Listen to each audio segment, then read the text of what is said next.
నా పేరు గోళ్ళ రమేష్ అండి. నేను సింగరేణి ఎస్సీ ఎస్టీ జేఏసీ చైర్మన్ని, అదేవిధంగా సింగరేణిలోని డిప్యూటీ జనరల్ మేనేజర్గా పనిచేస్తున్నా.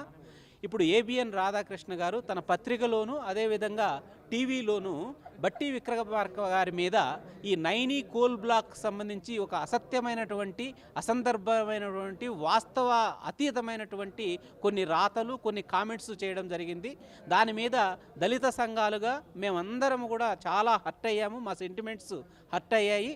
దీని మీద వాస్తవాలేంటి, ఇది ప్రజలకందరికీ తెలియాలి. ఆ పత్రికలో చెప్పినటువంటి అసత్యాలనే వాస్తవాలు అనుకొని ఒక బట్టి విక్రమార్క లాంటి నాయకుడి మీద ఒక మాయని మచ్చ ఏర్పడేటువంటి ప్రమాదం ఉందని చెప్పి మేము ప్రజా సంఘాలుగా ఇక్కడికి వచ్చి మేమంతా కూడా ఇక్కడ ప్రెస్ మీట్ పెట్టడం జరిగింది.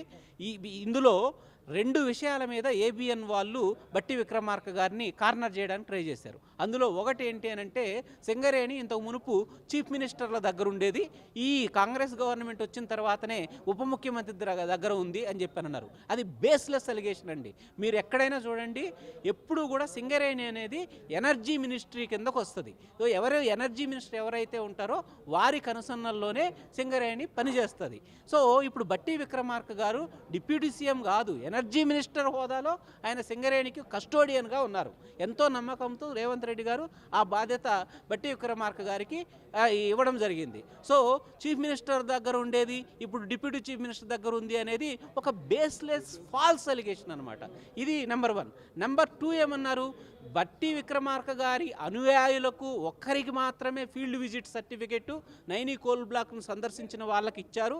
మిగతా వాళ్ళు సందర్శించినా సరే ఆ గనిని ఆ సర్టిఫికెట్ ఇవ్వకుండా వాళ్ళని టెండర్లో డిస్క్వాలిఫై చేయడానికి ప్రయత్నం చేశారు అని ఆరోపించినారు. ఇది ఎంతటి చిన్నపిల్లల అడిగినా కూడా ఇది ఒక బేస్లెస్ అలిగేషన్ అని చెప్తారు. సింగరేణిలో ఉన్నటువంటి ఈ ప్రొక్యూర్మెంట్కి సంబంధించిన ప్రాసెస్ తెలిసిన వాళ్ళు ఎవరు విన్నా కూడా నవ్వు వచ్చేటువంటి అలిగేషన్ అనమాట. ఎందుకు అనంటే, ఫీల్డ్ విజిట్ చేసిన తర్వాత సర్టిఫికెట్ మేము ఇయ్యము అని చెప్పి ఏ సింగరేణి అధికారైనా అంటే, అక్కడ Naini coal block general manager అంటే ఇమీడియట్గా అతన్ని అరెస్ట్ చేసి జైల్లో పెడతారు. అరే మైన్ని ఇన్వెస్టిగేట్ చేయడం ఇన్స్పెక్ట్ చేయడానికి విజిట్ చేయడానికి మేము వచ్చినట్లుగా సర్టిఫికెట్ ఇవ్వంటే నేను ఇవ్వను అని అంటే అతని ఉద్యోగం ఉంటుందా? ఇమీడియట్గా గంటలో ఆయన ఉద్యోగం ఊడిపోతుంది.